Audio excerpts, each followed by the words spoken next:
Sir ఈ shoulder dislocation వాళ్ళకి treatment ఎలా ఉంటుంది sir? Treatment first time dislocate అయిన వాళ్ళకు కొంచెం అనస్థీషియా ఇచ్చేసి ఆ షోల్డర్ జాయింట్ని మళ్ళీ దాని సాకెట్లోకి రెడ్యూస్ చేసేస్తాం.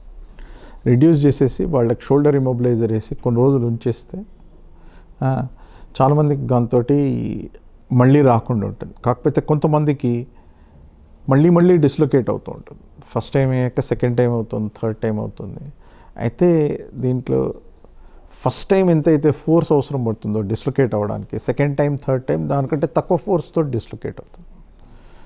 సరే, అయితే ఆ వాళ్లకు సర్జికల్ ట్రీట్మెంట్ అవసరం పడుతుంది. ఫస్ట్ టైం అయ్యాక కొంచెం ఫిజియోథెరపీ చేపిస్తాం. షోల్డర్ చుట్టూ ఉన్న మసిల్స్ ఏవైతే ఉంటాయో అవన్నీ స్ట్రెంథెన్ చేపిస్తాం. అవన్నీ చేసాక కూడా మళ్ళీ డిస్లొకేట్ అవుతుందంటే వాళ్ళకి సర్జరీ అవసరం పడుతుంది. సార్ సర్జరీ అంటే ఎలాంటి సర్జరీ చేస్తారు? ఈ చిన్న వయసులో ఉన్న వాళ్ళకి ఏం చేస్తామంటే వాళ్లకు ఫస్ట్ క్లినికల్గా చూస్తాం. అంటే ఎన్నిసార్లు డిస్లొకేట్ అయింది, ఎలా డిస్లొకేట్ అయింది, దాని తర్వాత డిస్లొకేట్ అయ్యాక రిడక్షన్ అంటే ఏదైతే బాల్ అవతలకు వచ్చేస్తుందో దాన్ని లోపల పంపించడానికి ఎంత ఫోర్స్ అవసరం పడింది, ఇవన్నీ ఫస్ట్ మనము ఒక అంచనా వేయాల్సి వస్తుంది. దాని తర్వాత సెకండ్ లైన్ ఆఫ్ ఇన్వెస్టిగేషన్ వచ్చేసి ఎక్స్రేస్, బేసిక్ ఎక్స్రేస్ చేయించి ఎక్స్రేస్లో ఎలా ఉంది చూస్తాం. థర్డ్ లైన్ ఆఫ్ ఇన్వెస్టిగేషన్ వచ్చేసి ఎంఆర్ఐ స్కాన్ అంటాం.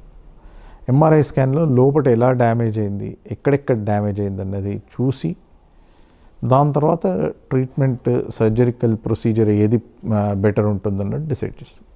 వీళ్ళకు ఓపెన్ సర్జరీ చేయొచ్చు. ఓపెన్ సర్జరీ అంటే ఇక్కడ పైనుండి కింద వరకు కట్ చేసి సర్జరీ చేయొచ్చు, లేదా ఆర్థ్రోస్కోపీ ద్వారా కూడా చేయొచ్చు. అయితే కొంతమందికి ఏమవుతుంది, ఈ 20 times 30 times డిస్లొకేట్ అయ్యి వచ్చిన వాళ్లకు లోపల ఒట్టి సాఫ్ట్ టిష్యూసే కాకుండా, అంటే ఒట్టి ఆ షోల్డర్ చుట్టూన్న క్యాప్స్యూల్ ఇంజరీనే కాకుండా బోన్ కూడా బాగా ఇంజరీ అయిపోయి ఉంటుంది. వాళ్లకు ఎక్కడైతే బోన్ పోతుందో అక్కడ బోన్ సబ్స్టిట్యూట్ చేసే ప్రొసీజర్స్ చేయాల్సి వస్తుంది. ఇవన్నీ ఆర్థ్రోస్కోపీ ద్వారా లేకపోతే ఓపెన్ సర్జరీ ద్వారా కూడా చేయొచ్చు. అయితే ఈ ఆర్థ్రోస్కోపిక్ సర్జరీ అంటే ఎలానైతే ఎండోస్కోపీ చేస్తారో అలానే జాయింట్ లోపలికి ఒక కెమెరా పెట్టేసి లోపల ఏమేమి డ్యామేజ్ ఉందో చూసి దాని తర్వాత చిన్న యాంకర్స్ అని ఉంటాయి, చిన్న స్క్రూస్ లేకపోతే లోపల బాడీలో కరిగిపోయే స్క్రూస్, అవి లోపల బిగించి దానికి స్టిచెస్ ఉంటాయి, దాంతో లోపల కుట్టేస్తాం. కుట్టాక అది మానుకోవడానికి టైం పడుతుంది, ఒక 3-4 నెలల వరకు టైం పడుతుంది. ఆరోగ్యవంతమైన జీవితం కోసం మనం పాటించాలి కొన్ని నియమాలని.